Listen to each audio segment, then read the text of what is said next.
Bom, eu aquelas primeiras horas, digamos, as primeiras 24 horas, 48 horas, eu vivi uma das minhas duas condições, porque eu era uma cidadã que, por um lado, tinha uma enorme militância política antifascista e, por outro lado, estava casada com um cidadão, com o José Manuel Tengarrinha, que na altura era considerado um líder da oposição democrática, não é? E que estava preso, portanto, tinha sido preso uma semana antes. E, portanto, eu aquele dia vivi, por um lado, entre a angústia da libertação do meu companheiro, do meu marido, não é? Ter a certeza que ele era efetivamente libertado e que não corria o risco, ele e os outros companheiros, de serem fuzilados como represália dos guardas prisionais e dos agentes da PIDE, não é? Que estavam no forte.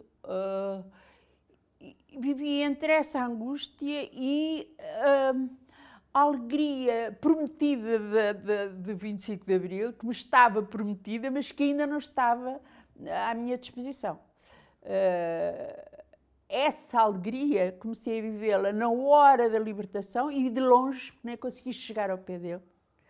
De longe tive a sensação, de facto, que ele naquele momento não me pertencia, ele pertencia de facto, digamos, sem nenhuma, como é que eu ia dizer, pretensão. Ele pertencia mais aos portugueses, ao povo português naquela altura, do que à sua família e a mim própria, não é? E, portanto, apenas se deu aquele momento e que ele foi, seguiu, eu vi-o passar de longe num carro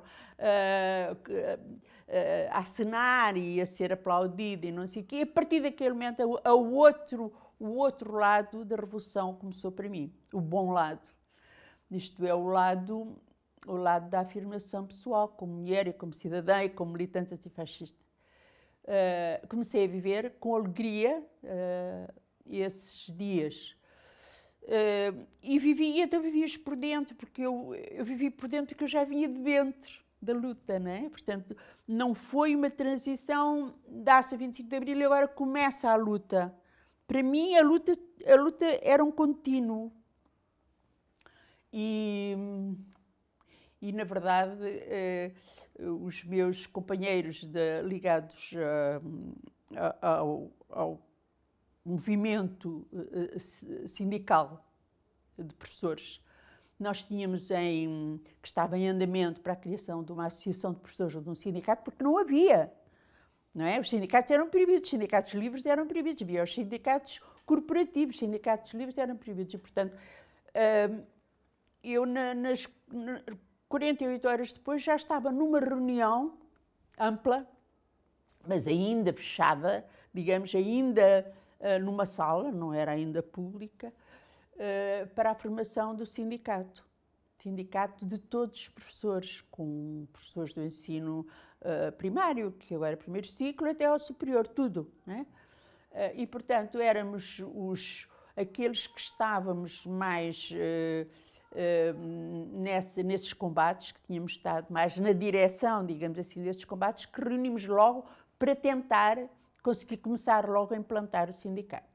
E todo este movimento termina, só depois termina, quer dizer, desabrocha a seguir ao dia 1 de maio, no dia 2 de maio, num plenário fantástico.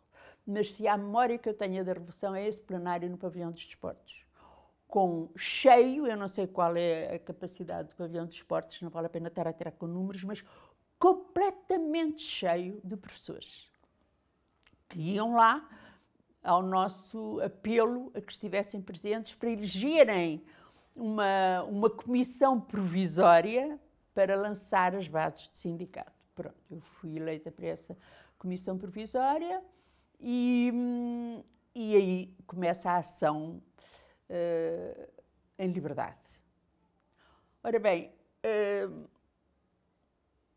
se quer que eu lhe fale do sentido de liberdade, há imagens que não se me apagam. Uma delas que eu acho espantosa é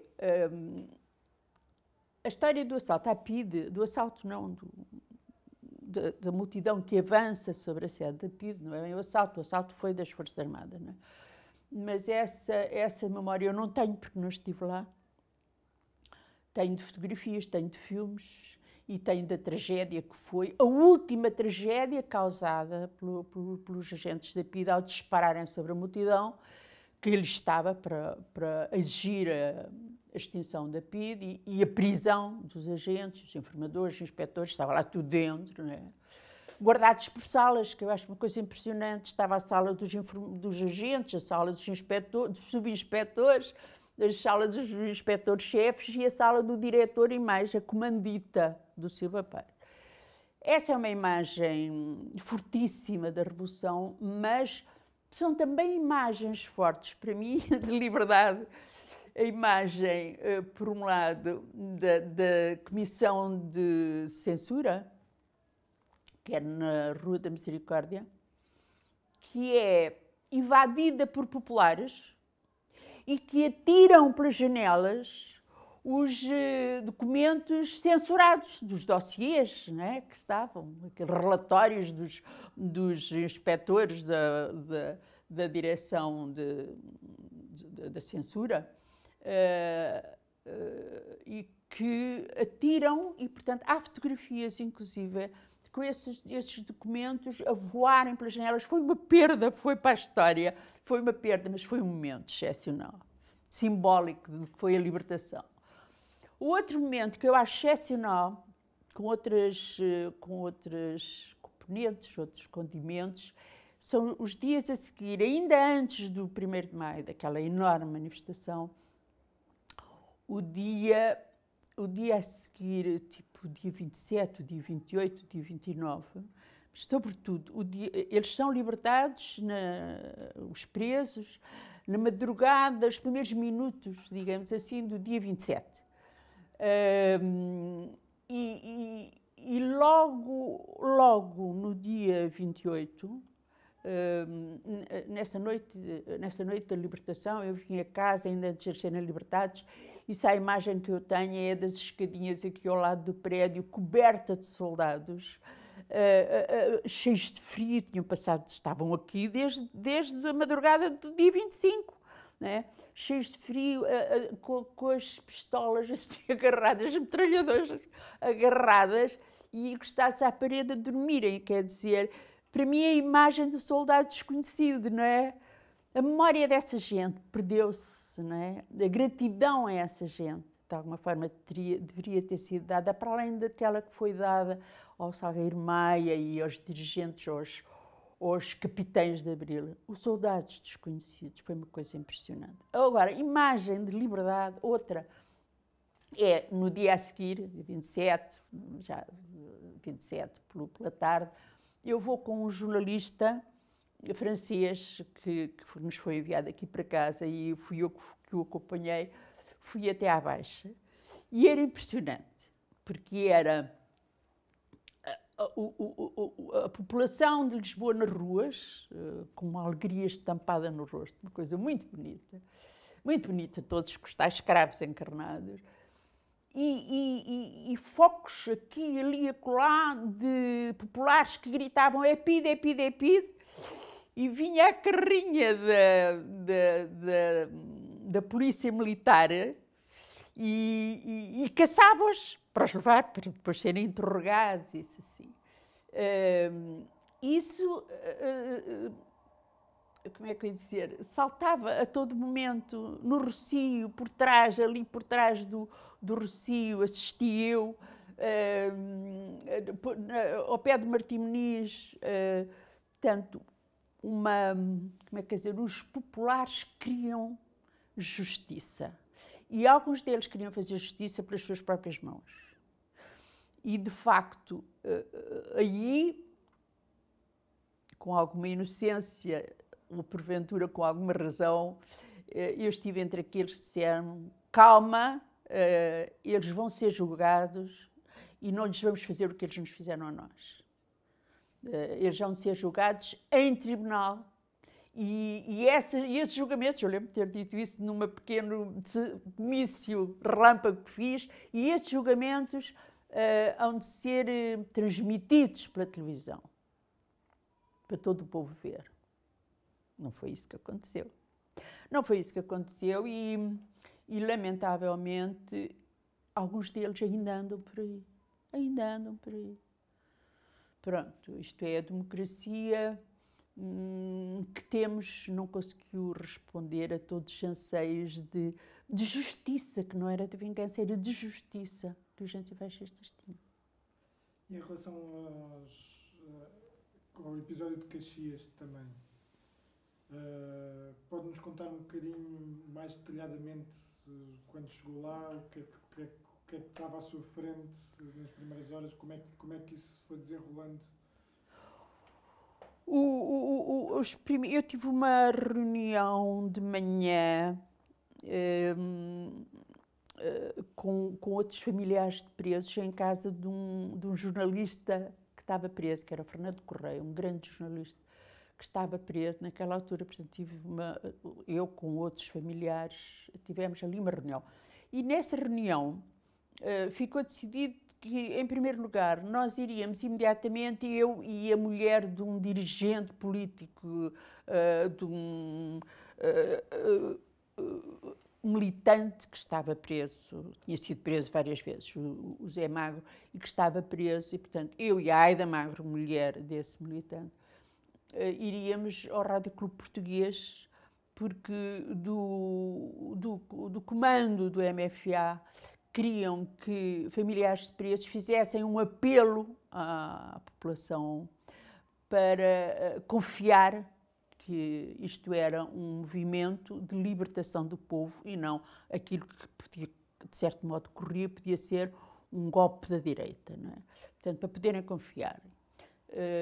E para seguirem as instruções que iam sendo dadas via rádio e televisão por esse comando. Pronto, e fomos entrevistados pelo não é o João Paulo Guerra, é o outro, pronto, um jornalista, que tivemos ali uns minutos e seguimos para Caxias. Quando chegámos a Caxias, naquela tarde do dia 25, ainda havia muito pouca gente, umas dezenas de pessoas. Pronto, e logo se percebeu ali que eles não iriam ser libertados imediatamente. Ainda nem estava o forte de Caxias, ainda nem sequer estava ocupado pelos fuzileiros. Portanto, havia ainda ali um certo ambiente de excitação, de ansiedade, de dúvida sobre o que se ia passar. E nós fomos ficando por ali, foram-se juntando outros familiares, outras pessoas que iam saber se já sabia alguma coisa sobre a libertação. E aquilo assim se prolongou durante todo o dia, até que já muito tarde, de vez em quando chegava um jornalista que nos levava informações, e até que já muito tarde, na noite de 25, chega um enviado do comando do MFA que nos pede, e eu posso dizer, de facto, testemunhar isso, porque a conversa foi comigo e mais dois companheiros que estávamos, familiares, e é-nos pedido para, teríamos que, na altura, 50 pessoas, despedido para sairmos daquela área do forte, descermos um bocado aquela rampa que ia para o hospital, que está cá embaixo, porque estava a ser negociada naquele momento a libertação com a Spínola por trás, é evidente. Queria transformar a PIDE numa polícia ou outra, não sei se sabem isso, uma coisa. E, portanto, estava a ser negociado com muito receio de que eles exercessem represália. E, portanto, logo ali tomámos a deliberação de certo modo, ceder a este pedido, de certo modo, não ceder. Isto é, dividimos em dois grupos. Um grupo ia lá para baixo, o grupo grande, e havia uns quantos que ficavam cá em cima, junto ao forte, a ver em que é que as modas paravam. Pronto, e eu descrevo isso no meu livro, porque foi um momento mais trágico para mim da Revolução, que foi que, a dada altura, naquele silêncio da noite, seriam umas 3 da manhã ou isso, ouvimos um tiro. E ninguém se atreveu, aquele grupo que estava cá embaixo, ninguém se atreveu a dizer, todos pensámos o mesmo, mas ninguém disse nada. Ficámos olhando-nos e pensámos, pronto, já está. Começaram. Ficou tudo à espera de ver como aquilo iria prosseguir. E não tardou que, segundo tiro. E nessa altura dissemos alto. Pronto, já está. Dissemos mesmo, eu lembro da frase, pronto, já está. E abraçámos-nos, eu e os meus amigos mais próximos, que eram meus compadres, 2 militantes antifascistas, o Alberto Vilaverde, que era jornalista, e a Luísa Amorim, que era dirigente do Movimento Mulheres, e os 2 meus compadres, padrinhos dos meus filhos, e lembro-nos de termos abraçado os 3 e soluçávamos os 3 abraçados, convencidos que de facto tinha começado o fuzilamento. Ficámos alguns minutos, e não tenho a noção, não posso dizer, pode ter sido 10 minutos, um quarto de hora, meia hora, uma hora, até termos a confirmação de que não tinha havido nada. Os tiros deviam-se a qualquer outra coisa, naquela altura, até se alvitrou que podia ser os guardas, ou famílias dos guardas, tinham ali umas casas onde viviam, que podiam estar em tiro aos pombos, ou podiam estar a treinar com armas, não é? Pronto. Mas que não se tinha dado este tiroteio, não tinha acontecido dentro do forte. E depois chega nova informação, novo mensageiro, que nos diz está a ser negociado, está praticamente negociado, a libertação vai-se dar, podem subir para cima, para a barreira, e subimos. Subimos e eu lembro-me, de resto, estou numa das imagens, confirma isso, numa das imagens do filme da RTP, porque eu estou com um cachecol em tricô à volta da cabeça porque estava gelada e nervosíssima. Lembro-me de tremer e estar muito, muito nervosa e com aquele grupo que ainda eram umas 80 pessoas, 100, não eram mais nessa altura, da madrugada do dia 26. Estávamos naquela encosta, uns 80 pessoas ou 100. Vê-se no filme da RTP e de repente vemos passar uma carrinha. Pensámos que era em fuga, depois percebemos que não era, que era já já estavam sob escolta, sob prisão da tropa.